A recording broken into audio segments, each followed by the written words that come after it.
Salut à tous, c'est Elias, on se retrouve aujourd'hui pour une nouvelle vidéo Fury Wilder numéro 3, c'est dans quelques jours, le 9 octobre pour être précis, c'est-à-dire le week-end prochain. Il y a beaucoup de choses à dire sur cette trilogie entre deux des meilleurs poids lourds actuels, notamment au niveau de leur physique. C'est pour cette raison que Jan Stolz est une nouvelle fois avec nous, il va nous présenter, décrypter le physique très particulier de Tyson Fury et Deontay Wilder. Je le rappelle, Jan Stolz est le fondateur du site préparation physique MMA.com. Salut Yann, comment tu vas? Super bien et toi? Ça va très bien, j'ai vraiment hâte de parler de ces deux ovnis. Je te propose de commencer à parler du Britannique, Tyson Fury. Je te lis ses statistiques au niveau de son physique, c'est quand même plus de 2 mètres pour 120 kilos. Alors, contrairement à Anthony Joshua, dont on a parlé la semaine dernière, c'est pas au niveau de sa masse musculaire qu'il est réputé. Qu'est-ce que c'est, quel est ton avis, et j'ai envie de dire, sur le physique, le gabarit de Tyson Fury? C'est clairement quelqu'un qui a un très très gros gabarit et une capacité à la fois être puissant mais également rapide sur ses déplacements. Honnêtement c'est un ovni et c'est pas pour rien en un sens qu'il se retrouve au top du monde de la boxe d'une certaine façon. L'autre freak of nature, comme on dit, comme ils disent Ouais. chez les Anglais, c'est Deontay Wilder, mais pas pour les mêmes raisons que Tyson Fury. Alors il est aussi grand que lui, plus de 2 mètres. J'ai même envie de le comparer à un basketteur, parce que c'est vraiment quelqu'un de très longiligne. Lui-même se compare d'ailleurs à un basketteur. Contrairement au Gypsy King, lui il est beaucoup moins massif, c'est-à-dire que généralement il est légèrement au-dessus des 100 kilos les soirs de combat, mais en temps normal, j'imagine qu'il doit être en dessous des 100 kilos. Même question que pour Tyson Fury, qu'est-ce que tu penses du physique de l'Américain? C'est un physique qui est très différent. C'est un corps où en fait il va avoir effectivement il est moins massif en termes de cadre dans l'idée. Comme tu l'as dit, un corps très longiligne, des bras longs qui lui servent très très bien, notamment dans son style de combat. Et effectivement, ouais, c'est un corps qui rappelle effectivement plus les basketteurs et ce genre de sportifs, mais qui fonctionne extrêmement bien dans tout ce qui va être développement de la puissance, dont on va parler un petit peu plus tard. Avant de parler de la puissance de Deontay Wilder, revenons un instant, si tu le veux bien, sur Tyson Fury. On l'a présenté, c'est un boxeur qui est vraiment particulier, il est lourd, il est gras. Hein, encore une fois, ça n'a rien à voir avec les plus de 110 kilos de muscles d'Anthony Joshua. Pourtant, ça ne l'empêche pas de se déplacer dans un ring comme un véritable poids welter. Physiquement, le Gypsy King, c'est vraiment un ovni. C'est une anomalie complète d'une certaine façon. Et je pense que son style et sa légèreté d'une certaine façon sont dus à pas mal d'éléments. Déjà, il a énormément d'expérience et il a énormément d'expérience à travailler avec cette morphologie. Je pense qu'il a un ratio, une forme en quelque sorte qui fonctionne très très bien pour lui. Et ça, c'est intéressant parce que ça veut dire que de façon générale, chaque être humain va avoir un petit peu son taux de masse grasse qui va lui correspondre, auquel il va être à l'aise. Certaines personnes, naturellement, elles vont être plus sèches que d'autres.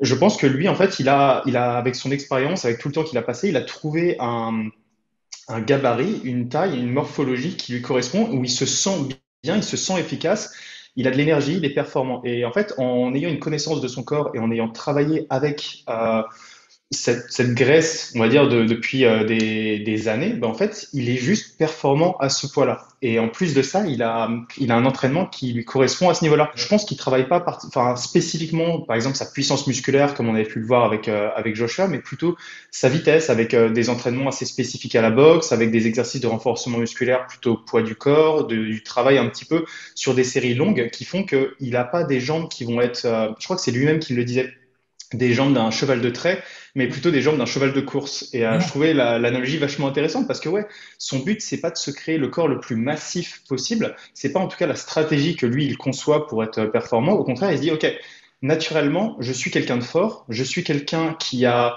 une génétique, qui a un gabarit qui lui permet d'être fort, ok, bah dans ce cas-là, je capitalise sur ce que j'ai déjà, j'améliore d'autres aspects, et du coup, en fait, cette combinaison des deux crée le Gypsy King, crée cette combinaison de force, de légèreté, et un petit peu tout ça. Et je trouve ça super intéressant parce que c'est une très bonne connaissance de soi-même qui permet d'arriver à quelque chose comme ça. De son côté, Wilder est très spécial aussi, pas pour les mêmes raisons que Tyson Fury. Alors, il est l'un des poids lourds les plus puissants de l'histoire. Sur ses 44 combats, il l'a remporté 42 fois. Sur ces 42 fois, 41 de ses victoires ont eu lieu sur un KO dévastateur.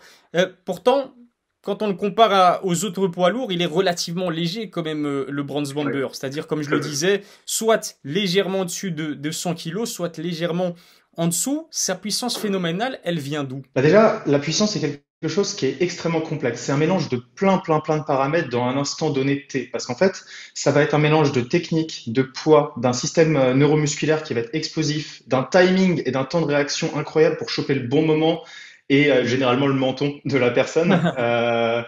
Un pourcentage de fibres rapides qui est suffisamment élevé pour être capable de décocher cette puissance en un instant donné, et également un squelette qui est capable de résister à la force qu'on est en train de développer pour pas se blesser soi-même lors du coup. Wilder, c'est cette combinaison parfaite un petit peu de tout. Et également, il a des membres assez longs, ce dont on parlait, et en fait, c'est un gros avantage lorsqu'on essaie de faire du développement de puissance, parce que du coup, il va juste avoir un levier qui va être énorme. Là, on rentre presque dans de la physique dans l'idée, mais globalement, ouais, c'est ça. C'est plus on a un levier qui est long et plus on va être capable de développer de la puissance. Et en fait, il cumule un petit peu tout. Et c'est un ovni à sa façon, d'une certaine façon, parce que être capable d'avoir tous ces éléments ensemble, c'est pas quelque chose qu'on va retrouver. Il y a des gens qui naturellement vont avoir certains de ces éléments, une gestion du timing incroyable, comme Usyk il y a une semaine. Mais également d'autres qui vont avoir le timing et également ce levier et également ses fibres. Et lui, en fait, il a tout cumulé. Et il a cumulé ça avec son style de boxe également, où il va de temps en temps, mais de façon très réfléchie, accepter de sacrifier son, sa garde, de sacrifier son équilibre pour mettre encore plus de puissance. Il fait pas un pas en avant quand il veut donner de la puissance, il fait un saut en avant. Il utilise la gravité avec lui d'une certaine façon. Et enfin, ça fait que tout s'accumuler avec sa capacité de réflexion en fait quelqu'un d'extrêmement puissant et de très dangereux. Contrairement aux combattants puissants comme un Mike Tyson, comme un Anthony Joshua ou comme un Francis Ngannou, si on a envie de parler de MMA, j'ai remarqué que Deontay Wilder arrive en fait à conserver sa puissance jusqu'à très tard dans le combat, tout simplement. Personnellement, je l'ai jamais vu montrer des signes de fatigue, ce qui est quand même encore une fois assez curieux pour un gars de son gabarit. Comment est-ce que tu l'expliques? Alors c'est aussi l'avantage d'être relativement léger en comparaison de ses adversaires, et je dis bien le relativement, puisque malgré tout ça reste un heavyweight, et ça lui permet de maintenir une très bonne allure tout au long du combat sans trop perdre d'énergie grâce à ce gabarit plus léger. C'est aussi l'un des avantages de sa morphologie. Il a un cadre un petit peu plus petit, il a des bras un peu plus longs, et tout ça, ça fait qu'il est davantage capable de s'économiser parce qu'il se trimballe moins de masse d'une certaine façon lors de ses coups. En plus de ça, et en parlant de s'économiser, il le fait très bien dans la façon dont il va choisir les moments où il va exploser. Il va pas le faire de façon irréfléchie et c'est ultra intéressant parce qu'en fait, on le voit choisir entre quand est-ce qu'il a envie d'envoyer vraiment des coups très puissants et à l'inverse, se conserver. J'ai également pu voir qu'il fait beaucoup de plongées, visiblement, Ouais. et c'est quelque chose qui est très intéressant pour apprendre à contrôler notamment sa respiration et en fait savoir gérer son propre manque d'oxygène. C'est quelque chose qui fait de la bonne façon avec certains préparateurs. J'avais pu également voir Israël Adesanya faire ça. Permet un petit peu d'apprendre à savoir, OK, où est-ce que j'en suis dans mes réserves? Est-ce que je peux continuer? Ou est-ce qu'à l'inverse, il vaut mieux que je ralentisse le temps de un peu ressortir la tête de l'eau d'une certaine façon avant de replonger à fond dans le combat. Et tout ça, c'est quelque chose qu'on apprend avec le temps et que lui fait très bien d'une façon assez réfléchie. Tyson Fury, il a annoncé qu'il veut arriver encore une fois très lourd pour cette trilogie face à Wilder. Son objectif, c'est de bully en quelque sorte son adversaire, c'est-à-dire aller le victimiser. Comment est-ce qu'il va s'y prendre pour être lourd tout en s'entraînant et en essayant de conserver une bonne forme, une bonne condition physique? J'ai pu voir que depuis déjà quelques années, il travaille avec un nutritionniste assez renommé dans le domaine du sport et des sports de combat.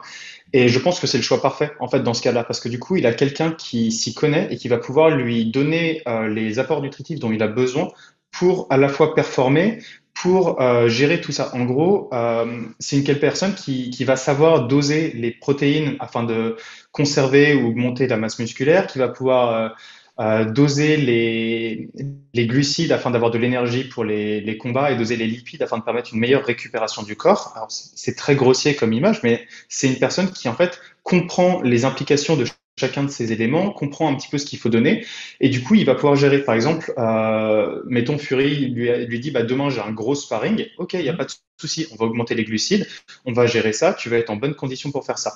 Et en plus de ça, l'avantage de connaître quelqu'un depuis longtemps, ça fait que tu sais comment il réagit, ce qu'il aime manger, comment il aime le consommer. Et du coup, tu peux gérer plus facilement les calories de façon à avoir un apport calorique plus élevé que la dépense et du coup être capable de prendre du poids malgré un rythme d'entraînement ultra intense. J'ai l'impression que Wilder travaille beaucoup plus en salle de musculation aussi pour cette trilogie. Au dernier combat, par exemple, il est arrivé au plus lourd de toute sa carrière, c'est-à-dire 104 kilos, mais il s'est fait finalement surclasser par Fury. En prenant en compte les photos et les vidéos qu'il poste sur les réseaux sociaux, selon toi, ce sera quoi la stratégie du Bronze Bomber cette fois-ci? Il a tout intérêt à jouer énormément sur sa puissance, c'est sa carte maîtresse d'une certaine façon. Donc en fait, travailler sa puissance et son endurance de puissance, être capable de développer non pas un coup, mais plusieurs coups dans un intervalle donné, etc., va être ce qui va lui permettre d'être performant. Et ça rejoint des choses dont on avait pu discuter, mais avec un travail d'haltérophilie, avec des choses comme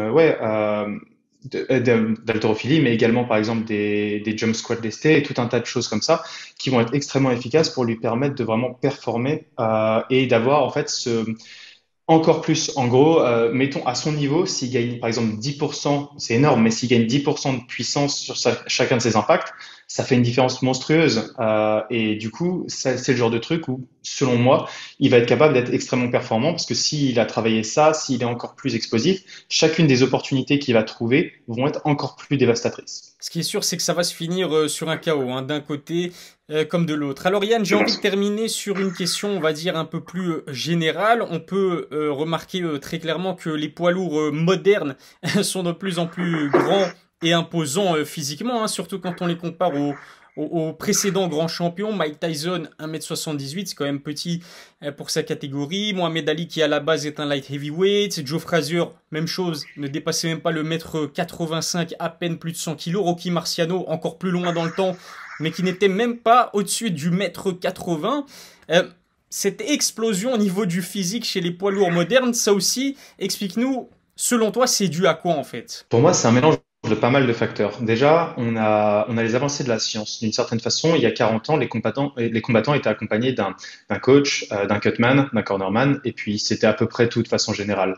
Aujourd'hui, on rajoute assez facilement à ça un nutritionniste, dont on a parlé juste avant, de médecins du sport qui vont permettre une meilleure récupération, de pas mal de choses comme ça. Ce qui fait que d'un préparateur physique également, mais ce qui fait qu'ils vont être capables de mieux gérer leur entraînement parce qu'en fait, on va avoir des trucs qui vont être plus adaptés à leur morphologie.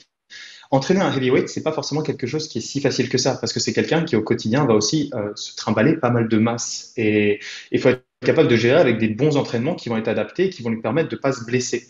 Maintenant, on a un petit peu cette connaissance qui fait qu'on est mieux capable de gérer ça et de dire, OK, dans ce cas-là, avec le poids que tu te trimbales, bah dans ce cas-là, il vaut mieux qu'on fasse tel type d'entraînement. Et c'est pas du tout négatif hein, comme truc, c'est vraiment se dire, c'est en fonction du gabarit, on va pas faire exactement le même type d'exercice, on va pas gérer le même type de transformation et tout ça. Et c'est des changements qui vont jouer beaucoup sur les performances que les boxeurs sont capables de produire, aussi bien en termes d'endurance que de récupération et dans l'idée pour les weight cuts aussi. Enfin, c'est pas une problématique qu'on voit tant que ça avec les heavyweights, mais c'est des connaissances en termes de nutrition, d'anatomie et tout ça qui sont clairement transposables et qu'on peut utiliser de plein de façons.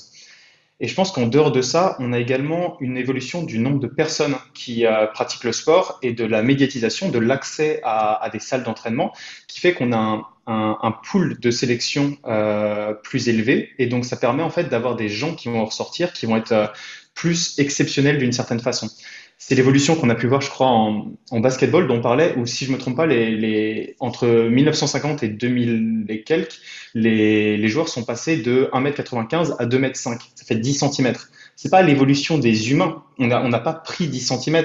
C'est la sélection et l'amélioration et tout ce qui va autour, tout le cadre qu'on fournit, qui permet d'avoir des joueurs qui sont plus grands et plus performants. Et à partir de là, lorsqu'il y a des joueurs plus grands qui rentrent sur le circuit, ça force les autres à évoluer également. Alors, ça veut pas dire qu'ils vont grandir, c'est pas ce que je dis, mais c'est plus qu'en fait, les nouveaux qui vont rentrer, naturellement, seront souvent plus grands pour un petit peu être capable d'affronter ces géants qu'on va voir. Lorsque tu as un Fury qui rentre et qui est aussi bon techniquement que d'autres, mais avec 10 cm de plus, bah, ça fait la différence. Alors oui, effectivement, je dis pas que la technique ne peut pas battre la taille, mais à niveau équivalent, être plus grand sera forcément un avantage. Lorsqu'on a un Fury qui rentre un petit peu dans le circuit, bah, il va falloir que les autres qui rentrent après ça soient capables de faire, enfin de faire de la compétition dans l'idée, j'ai pas le bon mot, mais contre lui et de gérer ça. Et du coup, c'est pour ça qu'on a une évolution qui pousse vers le haut dans ces cas-là au fur et à mesure et au fil des années. Le mystère est donc percé, le mystère est résolu. Merci Yann, c'était vraiment très intéressant comme d'habitude. On en a appris beaucoup plus sur ces deux monstres que sont Tyson Fury et Deontay Wilder. Ils vont s'affronter, je vous le répète, le 9 octobre dans une trilogie qui s'annonce passionnante. Merci beaucoup Yann. Je te laisse vaquer à tes occupations. On se retrouve prochainement pour une nouvelle vidéo. D'ici là, prends soin de toi et à la prochaine.